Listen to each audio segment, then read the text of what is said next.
È venerdì 25 ottobre, buongiorno Sicilia da Angelo Gagliano.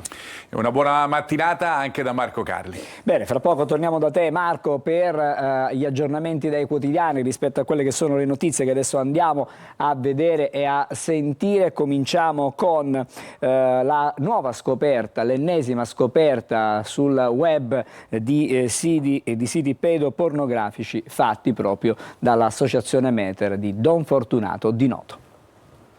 Un livello di privacy che è insuperabile. Lo leggiamo nella presentazione di Signal, una piattaforma di messaggistica super sicura che sta diventando la roccaforte di chi diffonde contenuti pedopornografici. Quando ci sono dei pedocriminali che hanno già leso la dignità dei bambini, non possiamo noi tollerare minimamente che c'è l'esaltazione di una attenta privacy. In poche ore sono 46 i link che Meter ha segnalato alla polizia postale, decine e decine i gruppi monitorati. In uno di questi la scoperta che Don Fortunato mai avrebbe immaginato di fare: 1,5 terabyte di video e foto, quasi 150.000 file con materiale pedopornografico, mai così tanti trovati in una sola volta. Su Signal ci sono dei gruppi dove si trafficano anche i bambini ancora appena nati, abusati, realmente abusati, o dall'altra parte il fenomeno della pedomama, dove c'è un ingente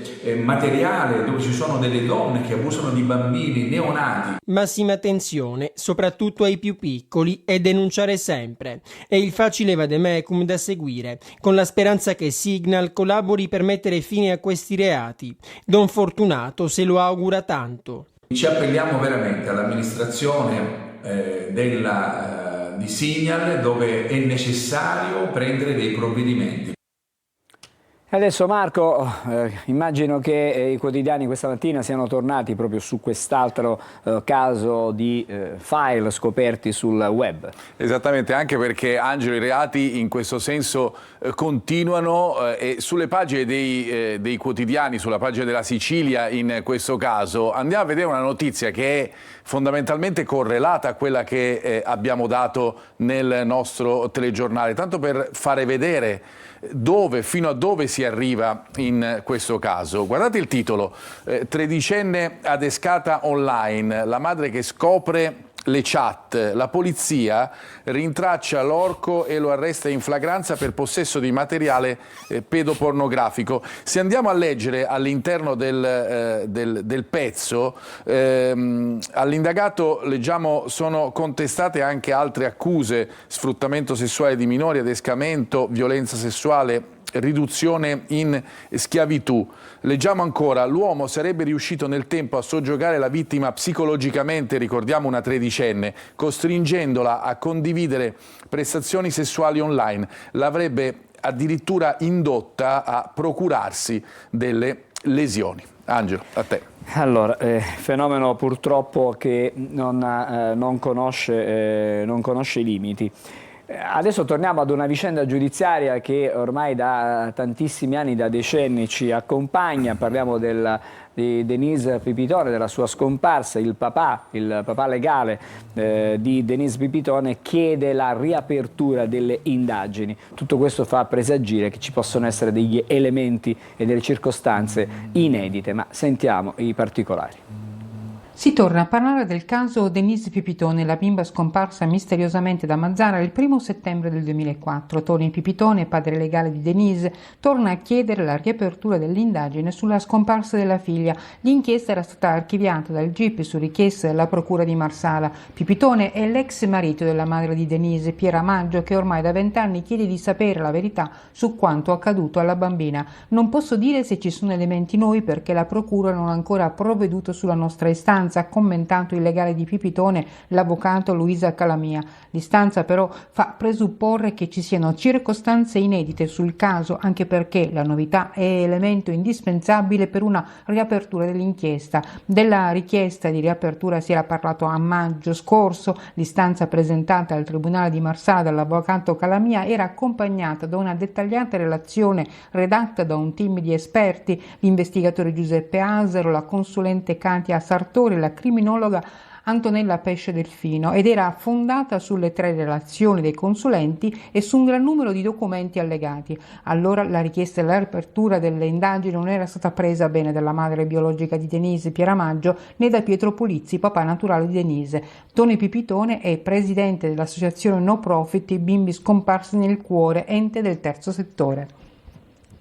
Ormai la scomparsa di Denise è più che un caso, si chiede adesso la riapertura del processo, comunque dell'inchiesta, vediamo un po' che cosa succede, vedo già alle tue spalle. Esattamente, è proprio così, siamo sempre sulla Sicilia, dicevi giustamente tu, è un caso che ormai va avanti da tempo, da anni, da decenni, e è un mistero, tanto è vero che il titolo lo troviamo anche nell'occhiello, Mistero di Mazara, l'indagine che fu archiviata nel 2001, forse circostanze nuove, ma c'è ovviamente il segreto istruttorio. Il padre legale di Denise Pipitone che chiede di riaprire il caso, vi diciamo anche che l'indagine è stata riaperta più volte, lo leggiamo proprio nel pezzo, l'ultima nel 2021, quando vennero iscritti nel registro degli indagati Anna Corona e Giuseppe Della Chiave, entrambi accusati di concorso nel sequestro, e una coppia di romani, Paolo Erba e Antonella Allegrini, che si erano inventati di sana pianta, testimoniando il falso, di essere a conoscenza di particolari sul caso di Denise. Dopo mesi di accertamenti, ricordiamo i fatti sono del 2021, la procura chiese per la coppia, che ammise tutto, l'archiviazione. Stessa istanza venne fatta al GIP per Corona e Della Chiave. Il caso nel 2021 era tornato all'attenzione dei media dopo la notizia data da una TV russa, probabilmente qualcuno se lo ricorderà, del ritrovamento della bambina, poi smentito dall'esame del DNA, come dicevamo, una notizia che tiene banco da tantissimo tempo, un vero e proprio mistero, questi riflessi che abbiamo trovato appunto sul quotidiano sulla Sicilia di oggi. Torniamo ai danni del maltempo, siamo tornati nella zona di Giarre, di Mascali, dove i cittadini, i residenti hanno perso in alcuni casi tutto. Ci sono polemiche, soprattutto su quella che è stata la mancata prevenzione, e vediamo il nostro Tonino De Mana cosa ci racconta. L'osservato speciale ed il pericolo numero 1 era il torrente Macchia, ma ad esondare è stato il Continella, decisamente più piccolo ma ugualmente abbandonato. In un modo o nell'altro Giarre ha rivissuto l'incubo del marzo 1995, quando a causa di intense precipitazioni si contarono 3 morti e decine di feriti. Lezioni mai servite in nome di una prevenzione inesistente, perché di mezzo ci sono rimpalli di competenze tra enti. A doversi occupare della pulizia del torrente Macchia a Giarre dovrebbe essere l'autorità di bacino, ma da queste parti gli unici mezzi in movimento sono sempre quelli degli incivili, che nell'alveo scaricano ogni cosa trasformandolo in una discarica a cielo aperto. Prima io ci butto le cose, perché la gente, se siamo in Germania abbiamo paura della legge tedesca, come arriviamo a Macchia siamo così. Così come? Peggio. È una giungla, è un pallone. Prima veniva pulito, ora non viene pulito più, ogni 5 anni. Da queste parti il pericolo è in ogni stagione. Il torrente è diventato una discarica e quindi molta gente butta tutto quello che deve buttare, e poi magari arriva qualcuno e dà fuoco. Decisamente diversa la situazione negli anni 50. Negli anni 50 era pulito, perché la gente ci lavorava, giusto? C'erano i contadini, facevano i muri, facevano i seioni di contenimento, meno male era curato. È colpa dei cambiamenti climatici? La risposta sta nella saggezza di quest'uomo. Non è che ora è la colpa ora solo del cambiamento climatico. È colpa dell'uomo. Certo. Allora, sono immagini terribili comunque quelle che vediamo dalle nostre riprese. Anche perché l'interrogativo, Angelo, è poi quello che si spiega, no? E che si dice anche nel servizio, è colpa dei cambiamenti climatici o è colpa delle scelte che hanno fatto gli uomini? Se noi andiamo a guardare sulla prima pagina, sulla pagina interna della Sicilia, provincia di Catania, il titolo è indicativo in tal senso. C'è un consigliere che parla di Giarre e dice è un disastro annunciato da tempo. È il consigliere Tomarchio sul fiume di acqua e fango che appunto ha invaso, in questo caso Santa Maria la Strada. Ho fatto 2 interrogazioni, ma senza ottenere risposte. Questo leggiamo anche nel titolo che troviamo vicino alle varie foto degli allagamenti. Negozi danneggiati, avviata raccolta fondi online per l'Ella Giusa. Ci sono anche delle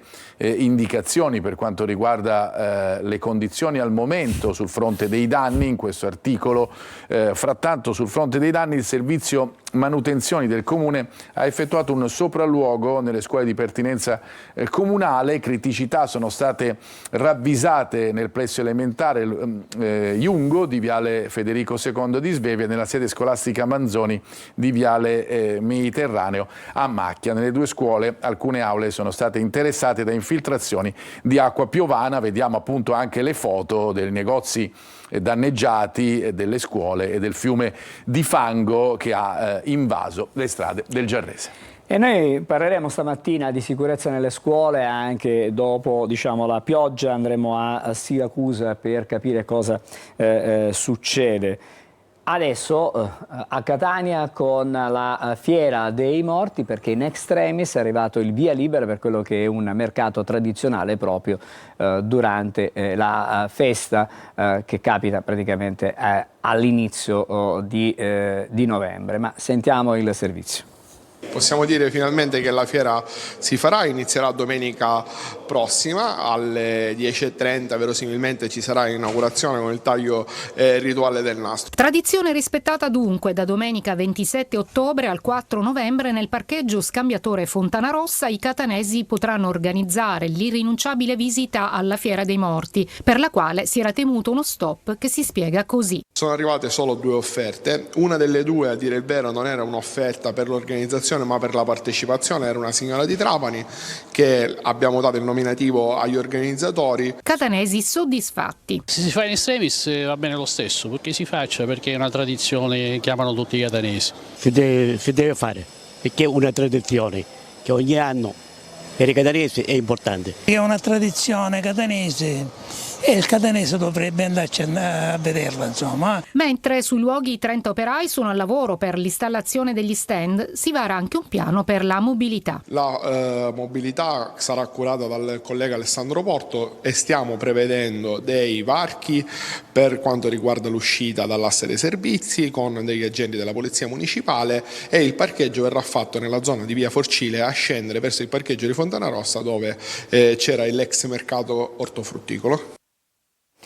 Allora, per i catanesi questa è una notizia importante, perché è una fiera tradizionalmente visitata anche dalle famiglie. Esatto, una fiera storica qui a Catania, sono contenti ovviamente i catanesi e la notizia viene ripresa anche sul quotidiano di Catania, La Sicilia, con l'affidamento. È un articolo di spalla nelle pagine interne.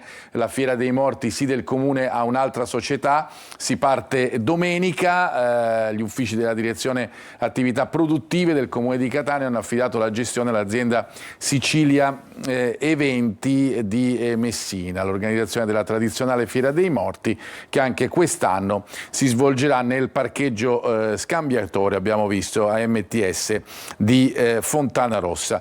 Andiamo avanti, Angelo, facendo e dando uno sguardo anche alle prime pagine dei vari quotidiani regionali, partendo dalla Sicilia, che come al solito divide il titolo principale in 2, anzi in questo caso con 3 titoli che possiamo definire d'apertura.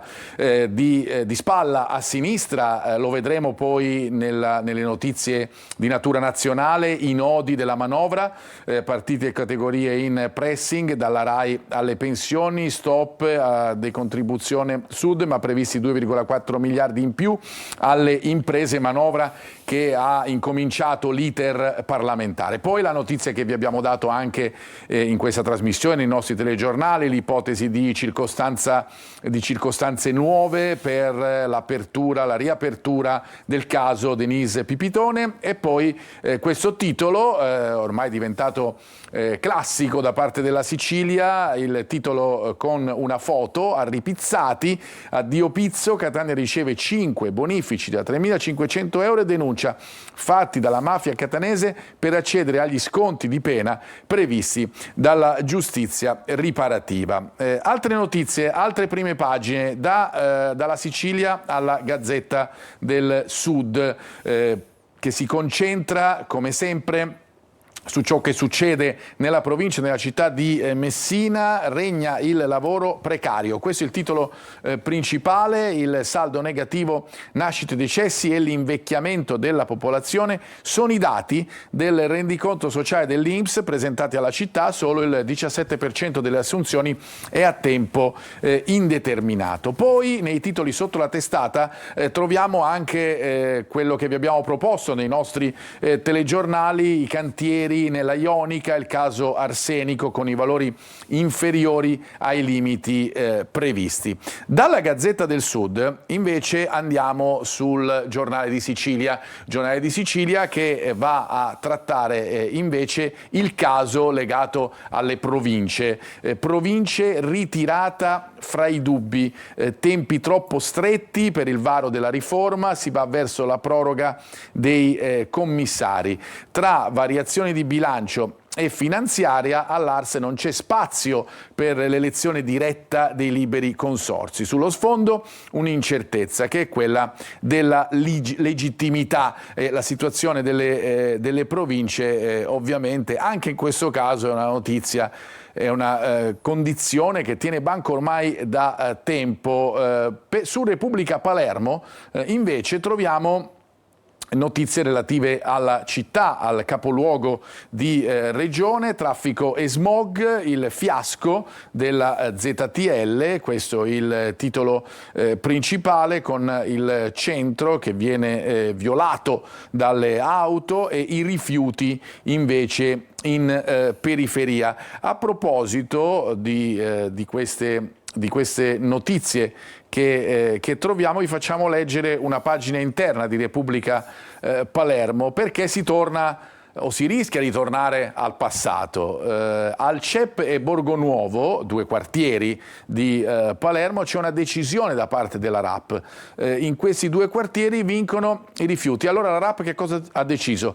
Visto che la differenziata è ai minimi, tornano i cassonetti, che lo ricordiamo ormai da quando è stata introdotta la raccolta differenziata nelle varie città, sono ormai veramente un ricordo del passato, e invece, secondo quanto leggiamo su Repubblica Palermo, potrebbero tornare presto d'attualità. Vi facciamo vedere l'ultima pagina e poi torno da te, Angelo, sempre sul Repubblica Palermo. Catania, bonifici di mafiosi ad addio Pizzo, così cercano sconti di pena ai processi. Abbiamo letto il titolo sulla Sicilia, questo invece è il titolo interno, la pagina interna di Repubblica: la denuncia dell'associazione, tutto ciò possibile grazie alla riforma voluta dalla Cartabia. Ancora cosa dicono dal Dio Pizzo? La lotta alle cosche non è più nell'agenda della politica, accuse abbastanza circostanziate. Angelo, i soldi verranno spesi per progetti sociali. A te. Grazie Marco, fra poco torniamo da te per la rassegna stampa con i fatti nazionali ed internazionali, ma come ogni mattina adesso abbiamo da sentire, da ascoltare le notizie sul traffico, e allora andiamo a sentire da Ragusa il vicequestore, il dottore Angelo Tancredi, che ci fa un appunto su quella che è la situazione oggi sulle strade della Sicilia orientale, diciamo così. Buongiorno. Buongiorno a tutti i telespettatori, spero che mi sentiate. Benissimo, la sentiamo molto bene. Perfetto, allora sulla viabilità per fortuna non si segnala alcuna emergenzialità, le uniche criticità sono legate chiaramente al lavoro in corso e alle chiusure di alcune gallerie. Andiamo allora per ordine. Sull'A20 Messina-Palermo, siccome è stata chiusa la galleria Calavà, il traffico è regolato in fasce orarie, dalle 8:30 alle 13 possono circolare solo i mezzi leggeri, quindi inferiori a 3,5 tonnellate, dalle 13 alle 22 e dalle 22 alle 8:30 possono circolare tutti i veicoli, però a fasi alterne. Per quanto concerne la tangenziale, abbiamo i soliti ritardi legati al traffico, diciamo, fisiologico della mattina e alcuni lavori in corso per quanto concerne Paesi Etnei e San Giorgio, mentre sul resto della viabilità autostradale non si segnalano particolari problematiche alla circolazione stradale. Resta chiuso lo svincolo per Enna e quindi il traffico per chi vuole entrare ad Enna verrà dirottato sulla viabilità ordinaria. Non abbiamo alcuna segnalazione per quanto riguarda le statali su tutta la Sicilia orientale e si confida anche nella giornata il meteo buono e quindi non dovremmo avere particolari problemi. Approfitto di questa finestra sempre per dare qualche consiglio e suggerimento. Questa mattina mi rivolgo alle famiglie, ai genitori, perché purtroppo dai recenti controlli che abbiamo effettuato è emerso che la maggior parte dei ciclomotori che noi controlliamo, 1 su 3 sono irregolari. Prego vivamente le famiglie o chi esercita la potestà genitoriale di verificare i dispositivi di equipaggiamento, i dispositivi di espansione elettronica e tutte quelle che sono le eventuali modifiche alle caratteristiche tecniche costruttive. E anche per quanto riguarda i monopattini, verifichiamo che i monopattini siano regolari, perché purtroppo abbiamo assistito ad alcuni incidenti gravi che riguardano ragazzi dai 14 ai 24 anni. Ed è sinceramente un dato sui quali noi dobbiamo insistere, dobbiamo fare il possibile per ridurre queste situazioni di infortunistica stradale. I genitori devono tornare a fare i genitori e bisogna non cedere ai capricci dei ragazzi e bisogna che il rispetto delle regole sia sempre predominante. Grazie, allora, grazie. Ringrazio, un buon lavoro e buon proseguimento, arrivederci. Grazie al vice questore Angelo Tancredi, ci ha raccontato tutto dalla sede della Polstrada della Sicilia orientale di Ragusa e intanto noi diamo uno sguardo veloce a quello che è la viabilità attorno al Tondo Giuliani questa mattina sulla città di Catania, con il traffico che sembra abbastanza normale, scorre chiaramente per quella che è l'ora in maniera piuttosto, diciamo, non ci sono particolari criticità e quindi insomma è una giornata, complice anche forse la giornata non molto uggiosa da questo punto di vista, c'è un traffico più fluido e più scorrevole. Ci dobbiamo fermare, breve sosta, dopo torneremo ad occuparci di rassegna stampa, lo faremo con Marco Carli, le notizie che arrivano dall'Italia e dall'estero a fra poco.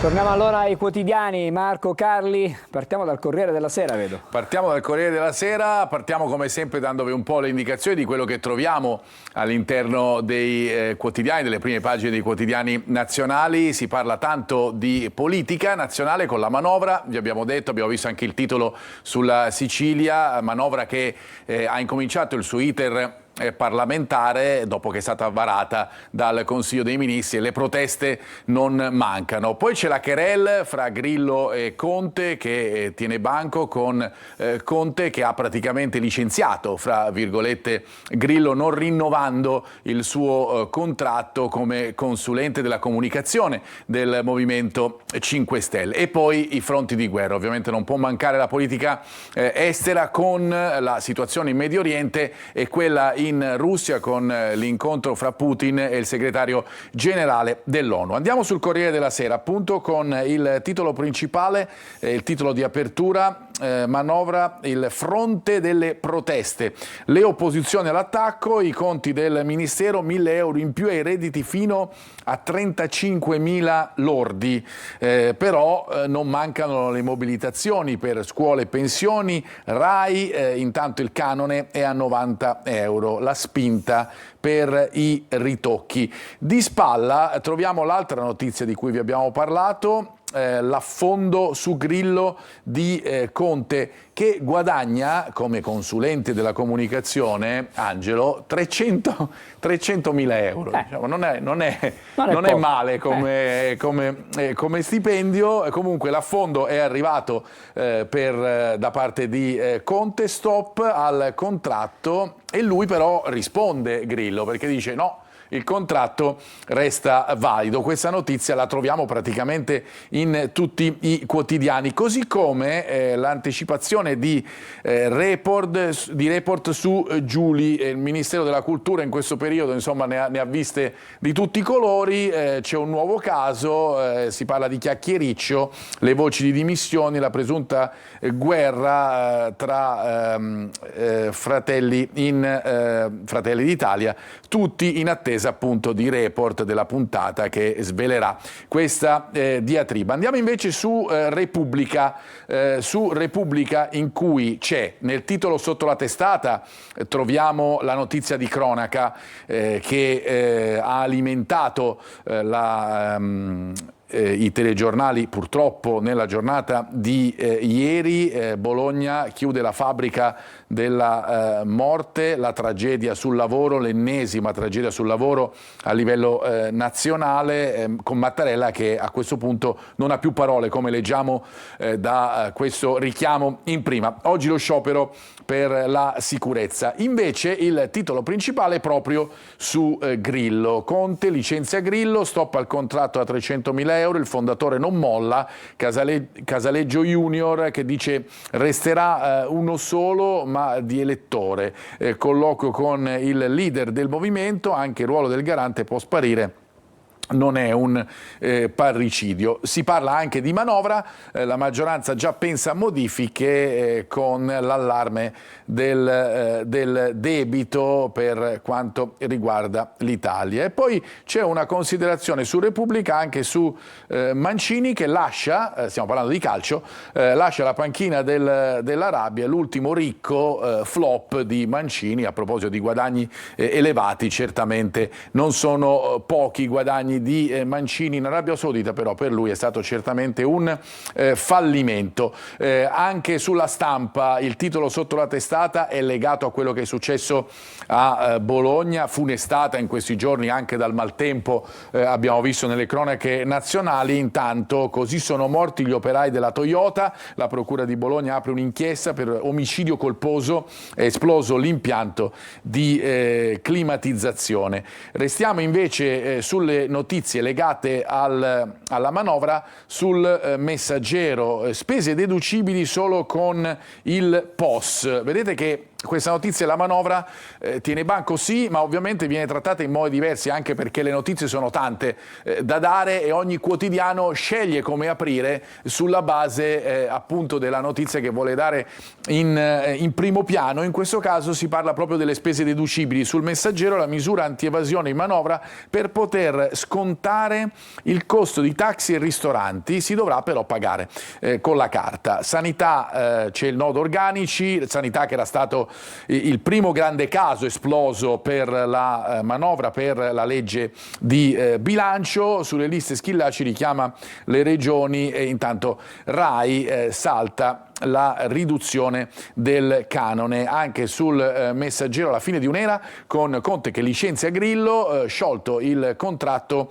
con i 5 Stelle. Vi abbiamo detto poi del calcio, vi abbiamo solo accennato con la vicenda Mancini, ma ieri in un momento calcistico in cui si gioca praticamente sempre c'è stata l'Europa League e la Conference, con 3 vittorie per le italiane, hanno vinto tutte, fra cui anche le 2 romane. Chiaramente il Messaggero se ne occupa. La Roma Roma che rivede la luce e la Lazio che fa l'unplane di vittorie. Vi facciamo vedere ancora i titoli del Sole 24 Ore, quotidiano economico nazionale, il più importante ovviamente. Si parla dei bombardamenti a tappeto in Libano e nella striscia di Gaza. Ci sono trattative in corso per arrivare al cessate il fuoco, trattative che vanno avanti da tempo ma che non trovano soluzioni. Allora Abu Mazen cosa dice? Israele punta a svuotare Gaza, tentativi di tregua in corso. Speriamo ovviamente che possano portare nel più breve tempo a delle soluzioni per il Medio Oriente, perché c'è stata, lo sappiamo, negli ultimi giorni, negli ultimi mesi invece un'escalation dei fronti di guerra. Angelo, a te. Bene, grazie Marco. Adesso noi vediamo le previsioni meteo e poi il primo dei nostri ospiti di questa mattina.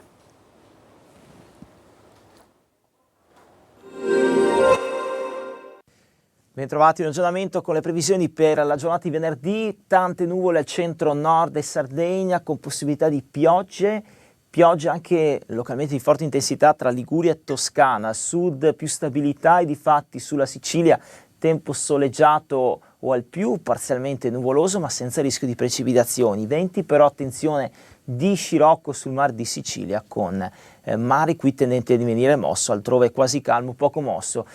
Clima simile estivo in alcune zone come Palermo e Trapani, massime di 26 gradi. E poi diamo uno sguardo a quello che succederà nella giornata successiva di sabato, quando ci sarà più variabilità, più nuvole irregolari, ma come notiamo le piogge praticamente stanno a zero. Ancora vento vivace di scirocco sul Mar di Sicilia con mare mosso. Le temperature di sabato sempre miti, anche fino a 24-25 gradi, specie la parte occidentale. Tutti i dettagli precisi, gli approfondimenti scaricando l'app di Trebi Meteo. Potrei dirvi che stiamo per tornare su Antenna Sicilia e Telecolor, potrei dirvi che ricomincia Isola Verde, potrei dirvi che ancora abbiamo tanti luoghi meravigliosi da visitare, tante storie di grandi personaggi siciliani da raccontare. Insomma, potrei dirvi che ci sono imprenditori da raccontare, potrei dirvi che ci sono strade da percorrere, montagne da scalare, fiumi da guardare. Potrei dirvi che Isola Verde sta per tornare, sì, su Antenna Sicilia e Telecolor, ma non ve lo dico, è perché ve l'ho già detto, vi aspetto. Isola Verde, la Sicilia delle cose belle. Siamo di nuovo insieme, buongiorno Sicilia, do il benvenuto in studio alla ideatrice, alla curatrice del mercato delle erbe. Buongiorno Carmela Costa. Buongiorno a lei. Buongiorno. Allora, come nasce e da che cosa nasce questa idea? Allora, nasce dalla proposta di un bando regionale dell'assessorato alle autonomie locali e a funzione pubblica, che dava la possibilità appunto di proporre un progetto sulle tradizioni per la promozione turistica, culturale dei territori. In quel momento si era avviata da poco la pedonalizzazione di Piazza Mazzini e quindi la spinta probabilmente è stata questa, cioè quella di ricreare un momento storico di quella tradizione appunto che era l'antico mercato delle erbe. Diciamo che la location, insomma la zona attorno a Castellorsino è certamente... si presta molto bene a questo tipo di attività, no? Perché, ma soprattutto per quello che abbiamo capito, per quello che è stato il primo fine settimana dedicato al mercato delle erbe, c'è stato apprezzamento. Sì, c'è stata partecipazione, soprattutto una partecipazione di bambini e questo mi rende particolarmente felice. Sì, il luogo, come dire, il territorio propone tanti e tanti spunti della Catania pre-terremoto e post-terremoto, tant'è che il secondo appuntamento appunto focalizzerà quello che è il Settecento. Sono due momenti diversi. Il primo era in veste medievale, già tenutosi il 12 e il 13 scorso, Quello di sabato 26 e domenica 27 sarà in veste settecentesca, quindi cambieranno un po' le atmosfere, cambieranno anche i costumi, gli astanti, la proposta di uno spettacolo a cura appunto del Teatro Stabile, che è l'affidatario e ha realizzato il progetto. E poi c'è la possibilità anche di scoprire quelle che erano appunto le vecchie tradizioni, gli usi, i costumi, gli odori, i sapori e le atmosfere della quotidianità del tempo, perché si tratta di questo. Piazza Mazzini, che oggi è Piazza Mazzini, prima Piazza San Filippo e ancora prima Piano dell'Erba, era un po' cuore pulsante della Catania, perché era prossima alla Platea Magna, alla nostra appunto Piazza Duomo attuale. E tutto questo faceva sì che lì si svolgeva appunto questa quotidianità di derrate alimentari, tant'è che lo storico Vito Amico la denominò Emporio della città. Allora, lei prima faceva riferimento, è stato un grande successo nel primo fine settimana, tanti bambini presenti, questo significa che c'è stato il ritorno delle famiglie, la partecipazione delle famiglie, perché i bambini non sono certamente venuti da soli. È un modo per fare apprezzare certamente la città, vedendola da una prospettiva diversa, con occhi diversi. Sì, il passato appartiene alla nostra cultura, ma è possibile riproporre, no? Riprendere alcuni aspetti della vita di Catania e riproporli oggi, non dico nella quotidianità, però di tanto in tanto apprezzare quello che è stato, quello che è Catania. Ma io credo che sia fondamentale, ed è anche un mio motto, quella che è la conoscenza appunto di queste nostre tradizioni, perché secondo me attraverso la conoscenza passa il rispetto per il nostro patrimonio storico-artistico. Se non conosci la tua città, se non conosci i luoghi che ti appartengono, i luoghi identitari, le nostre radici, è difficile che si rispettino. Ecco, secondo me la divulgazione, la promozione di queste iniziative fa sì che la gente, come diceva lei, noi bambini non sono venuti da soli, ovviamente, perché la famiglia ha sentito anche appunto di approcciarsi ad un evento del genere. Questo fa sì che si possa dare la possibilità anche alla conoscenza. E a proposito della conoscenza, il territorio è ricchissimo di una toponomastica che ci riporta per l'appunto a quella che era la città pre e post terremoto. Un esempio per tutti, via Consolato della Seta, appunto per descrivere quella che fu la fiorente attività della seta a Catania. Le volevo anche parlare con lei di questi laboratori, perché tra le tante attività chiaramente ci sarà la possibilità di poter degustare piatti tipici del tempo, ma c'è la possibilità anche di poter partecipare, immagino, alle attività che vengono svolte e comunque in ogni caso vedere dal vivo che cosa si faceva in quel tempo in questi mercati.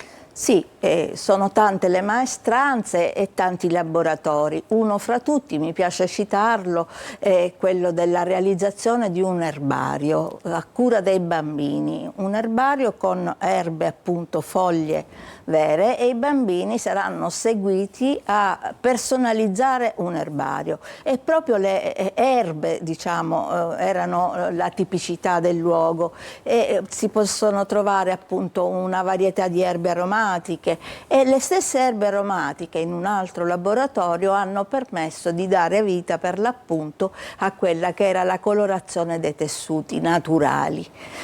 Quindi con la menta si realizzava il verde, con la curcuma il giallo. Ecco, tutto questo ha fatto sì che sia stato rimesso in moto anche un pensiero di come avvenivano nella naturalezza alcune cose. I saponi naturali, un'altra partecipazione. Ecco, tutto questo fa sì che la gente si immerga in un'esperienza che tutto sommato ci appartiene.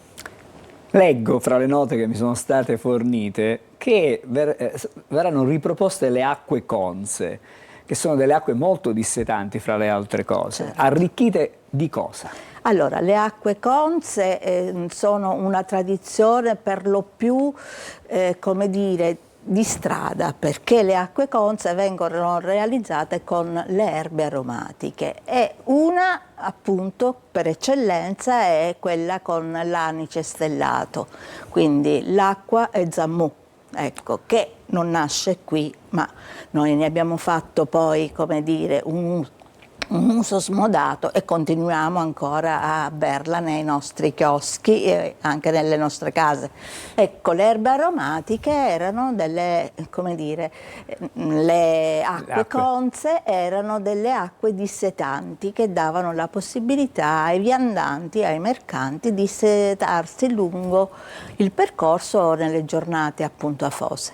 Allora, l'appuntamento è per il fine settimana, cioè si comincia domani, si va avanti fino a domenica. Sono 2 giorni, abbiamo già raccontato in linea generale quello che si potrà vedere, cosa si potrà anche degustare. Ci sarà la possibilità, immagino, anche di poter assaggiare, bere le acque conze. Ma ci sono anche degli spettacoli, ci saranno dei momenti? Ci sarà uno spettacolo che è prodotto appunto dal Teatro Stabile, appunto l'affidatario del progetto, ed è uno spettacolo, una tra virgolette vasta sata per intenderci, che riporta appunto questo antico cortiglio dei Raunisi. E sicuramente sarà coinvolgente per coloro appunto che assisteranno, perché faranno sentire delle voci, come dire, degli spaccati di vita naturale che avevano luogo in questi cortili. Beh, tutto questo avverrà, lo diciamo, in pieno centro a Catania. Avverrà in piazza Mazzini, prima piano proprio dell'Erba, e avverrà proprio, si potrà accedere da via degli Scarpari un tempo, oggi via Garibaldi, per riprendere l'argomento della toponomastica, e avrà inizio alle 11. Quindi si apre, diciamo, alle 11 del mattino. Alle 11 del mattino e darà la possibilità di appunto poi degustare qualcosa a pranzo, una pietanza del tempo e fermarsi lì sino al tramonto, con la chiusura appunto dei giochi di fuoco. Poi sarà animata da giocolieri, da trampolieri, appunto da quant'altro possa essere, come dire, utile a creare un'atmosfera armonica e anche rilassante. È un modo, diciamo, diverso per vivere, per trascorrere una domenica in città. Proprio questo, l'intento è quello, intanto di valorizzare quest'area pedonale, le aree pedonali, perché si dia loro un'atmosfera, una vita diversa da quello che era appunto sino a poco tempo fa il pensiero.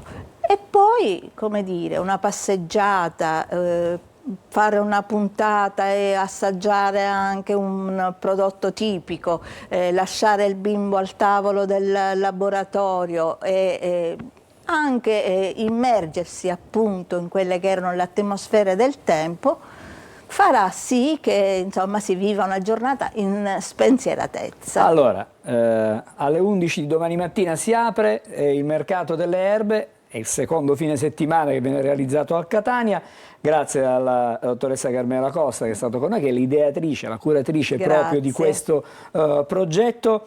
In bocca al lupo anche per domani. Grazie, grazie, l'aspetto. Ci fermiamo appena pochi minuti e poi torniamo con altri temi, con altri ospiti a Buongiorno Sicilia.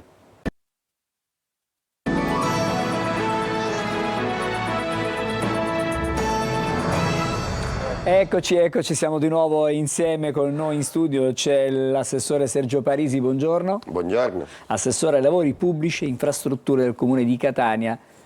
Ma diciamo che il campo spazia davvero su tanti argomenti e temi, soprattutto nell'approvvigionamento, sappiamo, di fondi comunitari, di cui l'assessore, diciamo, è bravissimo a saperli intercettare. Adesso stamattina però parliamo del recupero delle periferie, partiamo da qui. perché il progetto di questo nuovo parco, di questa nuova palestra, di questo nuovo parcheggio per la scuola di Librino, la Vitaliano Brancati, è un progetto importante, è un progetto che tende a rilanciare proprio e assicurare anche alle periferie non solo la dignità, ma il recupero anche davanti alla collettività, no? Perché non si sentano esclusi. Sì, buongiorno. Ecco, questo è il progetto, è un po' la sintesi delle deleghe, no? Perché qui parliamo di lavori pubblici, parliamo di sport e parliamo di politiche comunitarie attraverso appunto l'utilizzo di fondi comunitari come quelli che stiamo impiegando, quindi in questo caso sono fondi del PNRR, in particolare questo è il progetto dei PUI, Piani Urbani Integrati, che vedranno la realizzazione... Stiamo vedendo un rendering, questo è un rendering. Sì, questo è il rendering della scuola con la realizzazione di una palestra, questo è un progetto da 6 milioni e mezzo con la realizzazione di questa palestra. Questa è una scuola che è nata nel 2000, quindi una scuola abbastanza recente, ma priva di strutture sportive. Arriva proprio il campetto anche. Questo è un altro progetto sempre all'interno dei PUI, ora ne parlerò a breve. Quindi per quanto riguarda la scuola, lì ci sarà la realizzazione di questa palestra di struttura all'avanguardia e anche la realizzazione di un parco annesso proprio alla stessa scuola e alla palestra, che poi toccherà quelle che sono le altre iniziative che già sono in essere a Librino, come appunto le strutture sportive di un campo di rugby che c'è attualmente, ma anche le nuove strutture sportive legate alla realizzazione, questa è un po' una novità, la realizzazione di un campo da calcio regolamentare, che sarà un campo da calcio polivalente dove si potrà anche utilizzare per i rugby, con delle tribune naturali, perché saranno realizzati in questa conca che è proprio vicino alla scuola, e questo è un progetto di 10 milioni di euro all'interno di questa strategia dei piani urbani integrati, che naturalmente ha delle finalità che sono quelle che ha detto poc'anzi lei.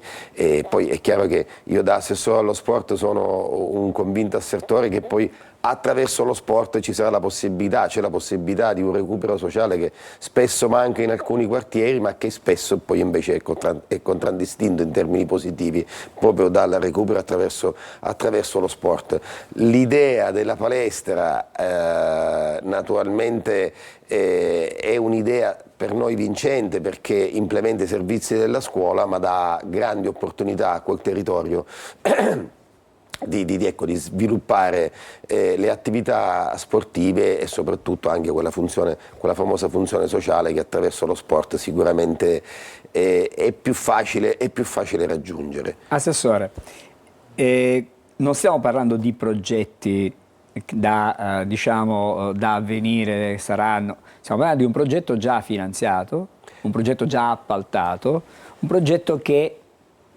vedrà la luce a breve scadenza, voglio dire, perché se un lavoro incomincia, una volta che inizia poi si deve portare a compimento. Massimo 2 anni, meno di 2 anni dovrebbe essere già realizzato. Sì, anche perché col PNRR ci sono delle scadenze precise e abbiamo accelerato tanto, ma soprattutto hanno accelerato tutti coloro che hanno lavorato all'interno dell'amministrazione. Mi riferisco naturalmente alla direzione dei lavori pubblici, con in testa l'ingegnere Finocchiaro, l'ingegnere Marghetta, ma anche tutti coloro che hanno lavorato a fianco sull'utilizzo dei fondi comunitari e su tutto quello che è l'iter per utilizzare questi fondi comunitari, perché spesso è un qualcosa che non viene evidenziato, ma vi assicuro che a monte c'è un lavoro straordinario per consolidare queste risorse, per metterle a disposizione delle varie direzioni che ne sono beneficiarie, in questo caso è quella dei lavori pubblici, ma lì giochiamo in casa perché poi io sono assessore sia alle politiche comunitarie che ai lavori pubblici, ma il nostro direttore Fabio Finocchiaro è direttore sia delle politiche comunitarie che della direzione dei lavori pubblici. Questo sicuramente ci ha agevolato, ci sta agevolando, devo dire questa è stata un'intuizione del sindaco trentino, ma così come l'era stata del sindaco Pogliese, proprio questa continuità e avere la possibilità di mettere insieme queste direzioni ci sta dando, devo dire, grandi risultati. Lei poc'anzi parlava di tempi, e noi adesso siamo nelle condizioni di di ragionare su numeri che sono diventate le certezze, sull'utilizzo dei fondi comunitari. E parlando sempre di sport, ovviamente parlo anche con lei che è un esperto, quello che è accaduto allo stadio Angelo Massimino penso che sia sicuramente un bel biglietto da visita, uno stadio consegnato addirittura 6 mesi prima rispetto al cronoprogramma, con un lavoro straordinario, devo dire difficile e molto rischioso, che è stato portato avanti appunto dalla direzione, però là ci siamo riusciti e quindi ovviamente per noi quello è il modello da seguire, è il modello da seguire. Poi non sempre si riesce ad ottenere questi risultati perché poi ci sono tanti fattori che sono gli imprevisti, le aziende che devono essere ovviamente all'altezza della situazione, quindi però devo dire adesso le esperienze sono veramente positive, ce ne sono tante e quindi penso che questo stia offrendo un buon punto di partenza. La città di Catania per quanto riguarda la spesa dei fondi comunitari si pone bene, cioè, riesce ad ottenere finanziamenti e poi a concretamente utilizzare questi finanziamenti. Come lei sa, io sono assessore alle politiche comunitarie già nella precedente amministrazione con quella Pogliese e la programmazione 14-20, soprattutto ad esempio quella del Pommetro, si è conclusa con un primato per noi, per la città di Catania, che è stato il raggiungimento del terzo posto rispetto ai target di spesa, e questo penso che sia motivo di grande soddisfazione e di vanto non solo per noi operatori ma soprattutto per la città di Catania, che è sempre stata relegata agli ultimi posti in quelle fastidiose classifiche, e quindi invece questo sicuramente non solo pone Catania come una delle città modello, ma poi ci ha dato la possibilità di spendere queste risorse, di realizzare, come avete visto, piazze, impianti sportivi, alloggi popolari e soprattutto anche ci ha dato la possibilità di aver fatto lavorare tante aziende, e quindi significa aver sviluppato anche quel famoso lavoro utilizzando fondi comunitari che spesso e volentieri è stato invocato. Siamo partiti dal nuovo parco, dalla palestra per la scuola di Librino, stiamo parlando di quello che potrà avere e di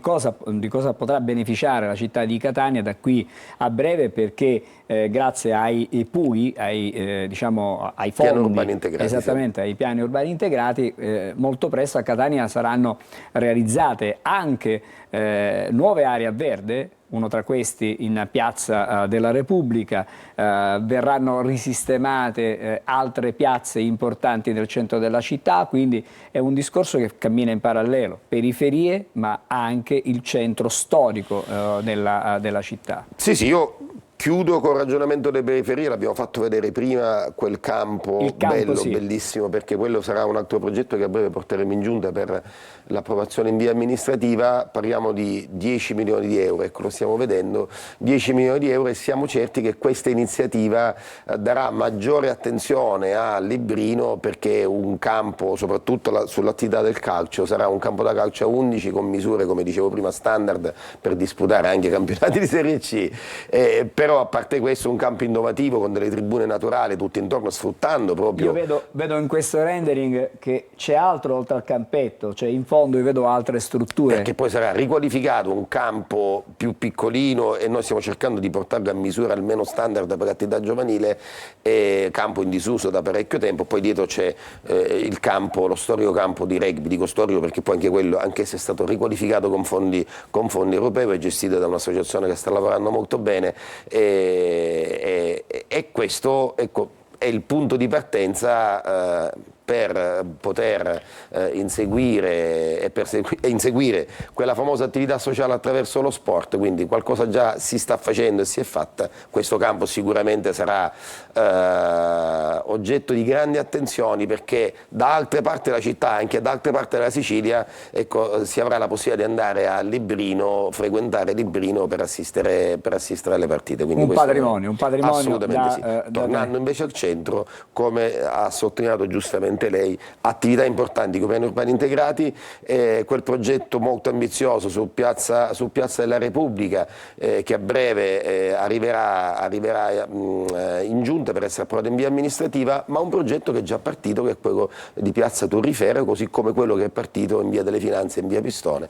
Quindi ecco, qualcosa che già tocchiamo con mano. Come avete visto, Piazza Turrifero adesso è stata recintata e stanno già lavorando, quindi una rigenerazione urbana che è partita attraverso i fondi comunitari. Grazie all'assessore Sergio Parisi, a lavori pubblici, alle infrastrutture, allo sport, alle politiche sociali.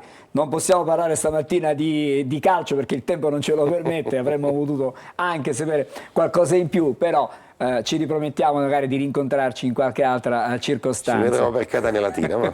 grazie, allora ci voi. fermiamo ancora e poi andremo a Siracusa per parlare di sicurezza nelle scuole e di edilizia scolastica, fra pochissimo.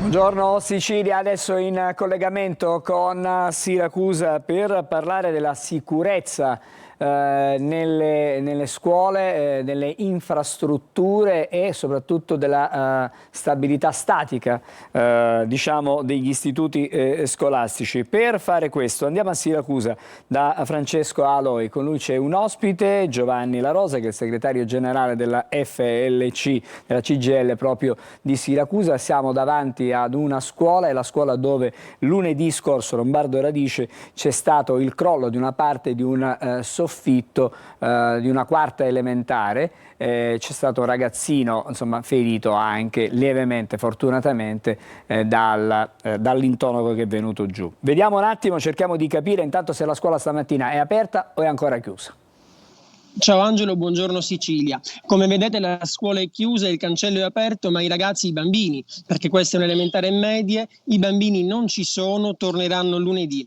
E con noi c'è appunto il segretario dell'FLC CGIL Siracusa che tu hai già presentato e con lui, intanto buongiorno. Buongiorno a tutti. Con lui vogliamo fare il punto, intanto partendo da questa scuola. All'interno ci sono ancora gli operai che stanno lavorando per mettere in sicurezza e anche dare decoro e dignità ad un istituto scolastico, questo plesso, che ospita 600 studenti. Allora, in questa scuola per il momento la situazione com'è? Allora, dopo il crollo di sabato, ovviamente in questi giorni si sono fatti tutti i dovuti controlli e gli operai stanno lavorando insomma in maniera abbastanza celere per poter garantire a quanto pare la riapertura dell'istituzione scolastica già per il prossimo lunedì. Quindi si stanno facendo i controlli di tutti i piani dell'edificio, del soffitto, insomma tutto quello che può rendere la scuola sicura e agibile nuovamente per lunedì. Quindi si sta lavorando in maniera molto celere. Però c'è una cosa un po' grave a mio avviso. In questa scuola, meno di un anno fa, lo ha detto la preside ai nostri microfoni nel telegiornale di Antenna Sicilia e Telecolor, sono stati fatti dei lavori di impermeabilizzazione. Bene, la domanda che ci sorge è questa: com'è possibile che dopo qualche mese, alla prima pioggia abbondante, possa verificarsi una cosa del genere? Magari questi lavori non erano stati fatti proprio ad hoc, magari non c'è stato molto controllo da parte dell'amministrazione comunale. Sono delle ipotesi. A lei la risposta. Purtroppo come CGIL è da diversi anni che lanciamo un grido d'allarme sulle condizioni dell'edilizia scolastica nel Siracusano.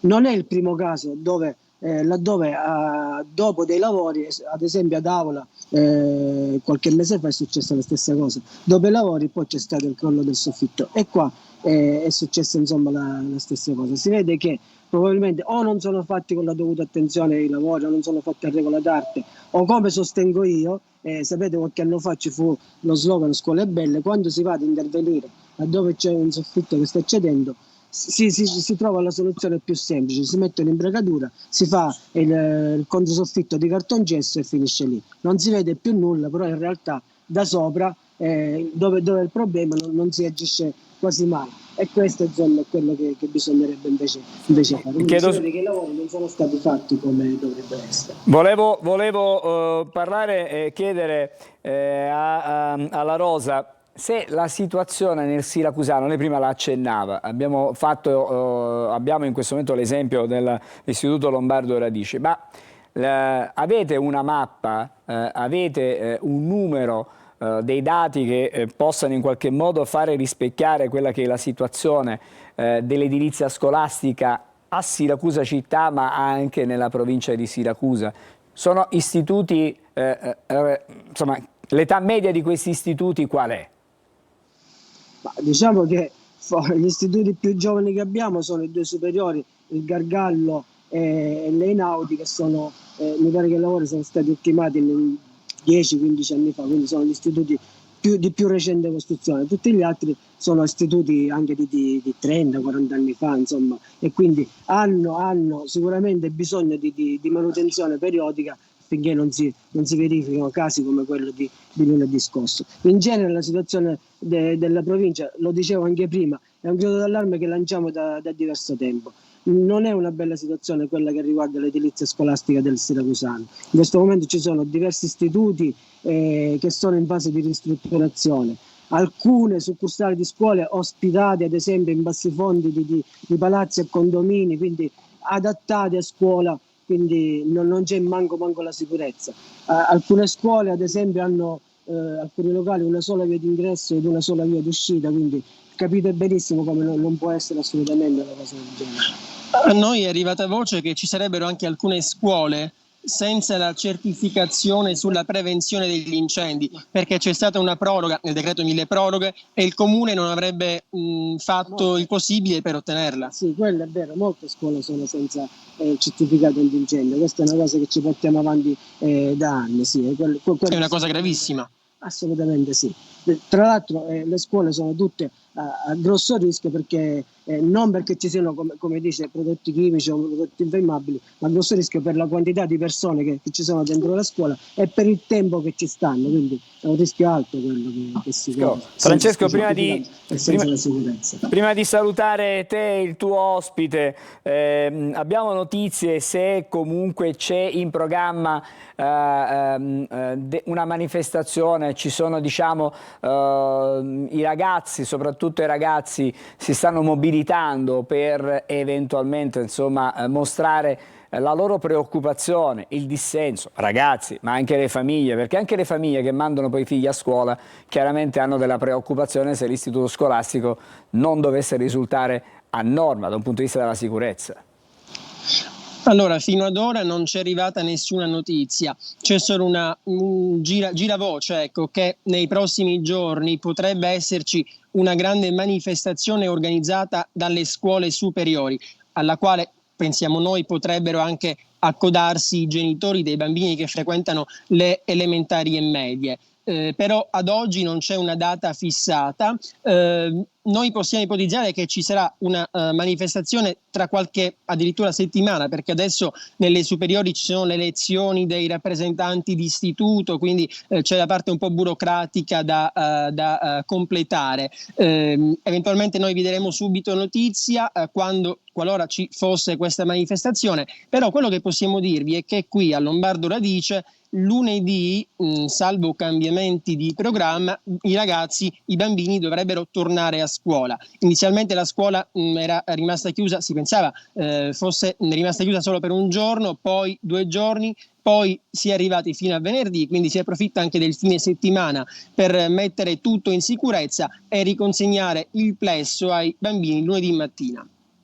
Francesco Aloi da Siracusa, con lui anche il suo ospite Giovanni La Rosa, che è segretario generale della FLC CGIL proprio di Siracusa.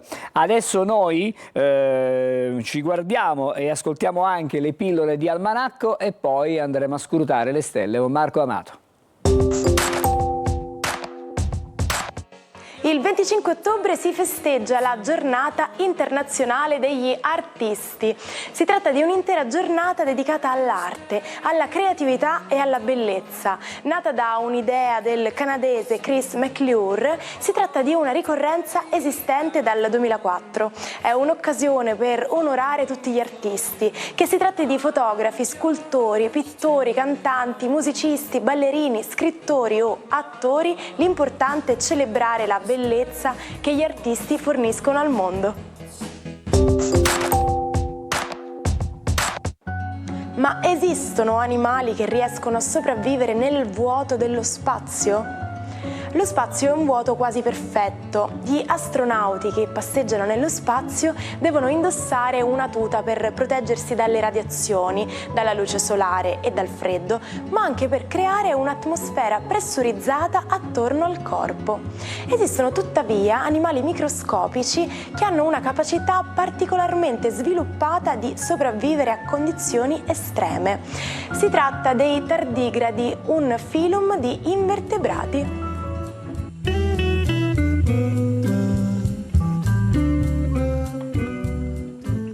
il momento di conoscere cosa ci riserva il fine settimana con le stelle. Buongiorno Marco Amato, c'è una giraffa, cos'è una giraffa? Buongiorno. Buongiorno. Oggi è una giraffa. Buongiorno Marco. Una giraffa immersa.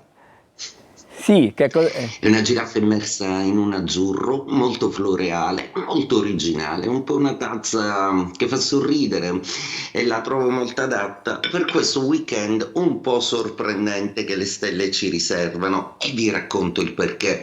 Marte e Urano proprio oggi sono assolutamente all'unisono per tutto ciò che riguarda un'azione veloce, immediata ed eversiva. Marte è il pianeta dell'azione, mentre invece Urano è quello della forza di decisione, dell'originalità e della rottura delle regole. Quindi in quale rivoluzione saranno immersi i segni zodiacali?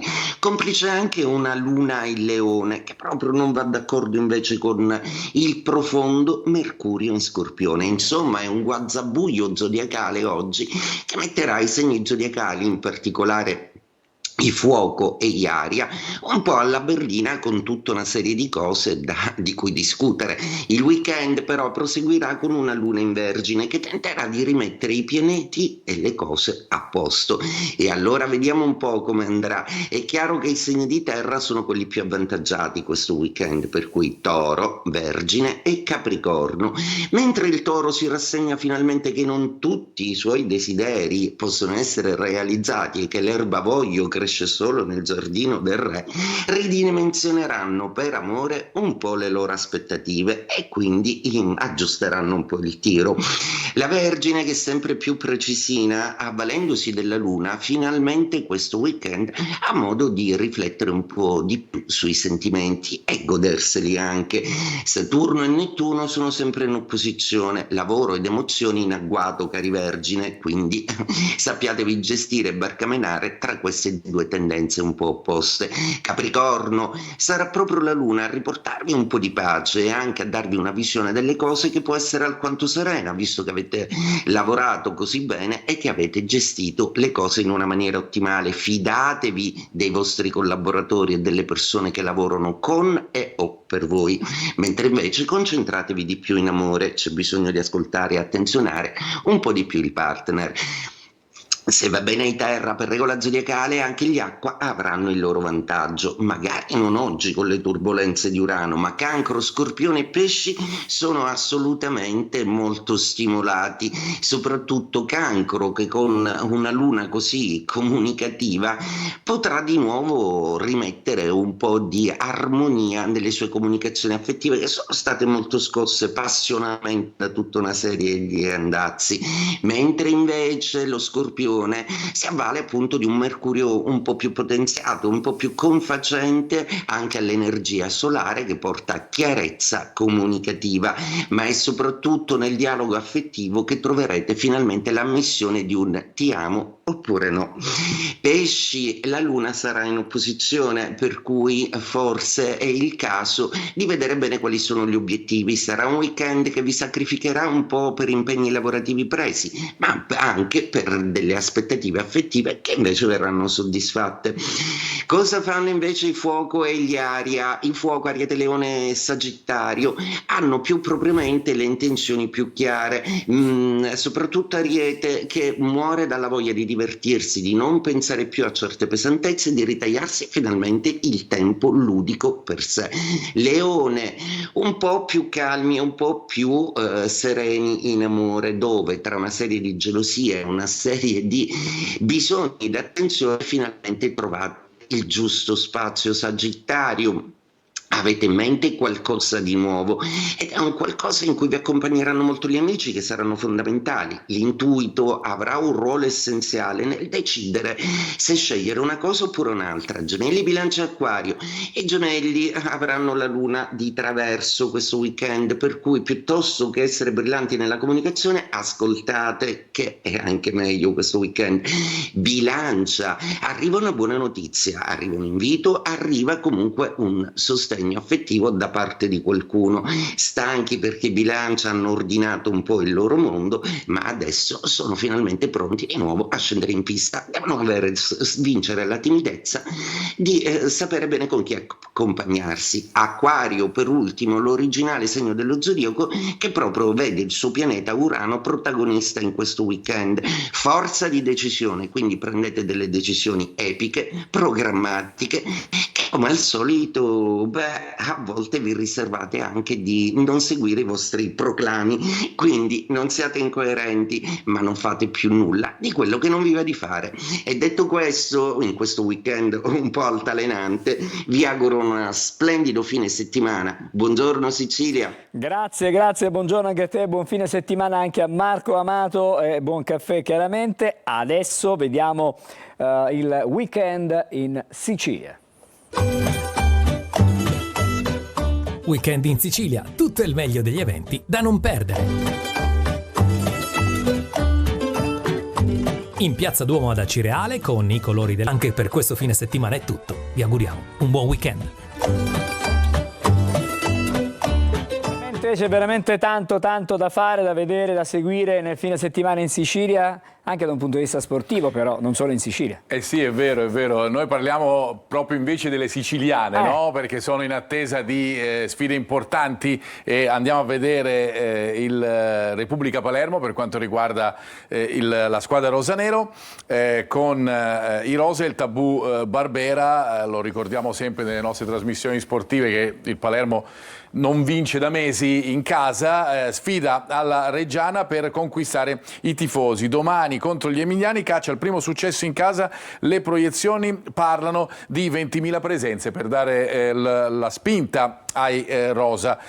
Passiamo invece alla Serie C per il Catania che si avvia alla sfida con il Latina in crisi, in difficoltà, 4 sconfitte di fila, con una panchina che ancora non è stata assegnata, però il Catania ha scelte obbligate in mezzo, sappiamo delle assenze, e in avanti dovrebbe poter contare su Inglese, dall'inizio miglior marcatore dei rossazzurri. Per quanto riguarda invece il Messina, a proposito di attacco, sulla Gazzetta del Sud il titolo è "Scocca l'ora di Luciani", titolare l'ultima volta a Picerno, ad Avellino, sfida importante, difficile per la squadra giallorossa, potrebbe guidare lui l'attacco della squadra di Monica.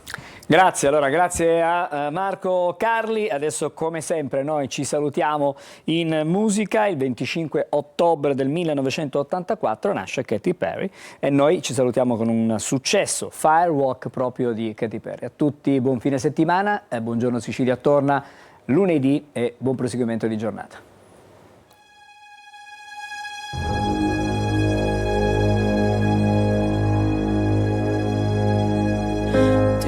Ever feel like a plastic bag drifting through the wind, wanting to start again? Do you ever feel so paper thin, like a house of cards, one blow from caving in?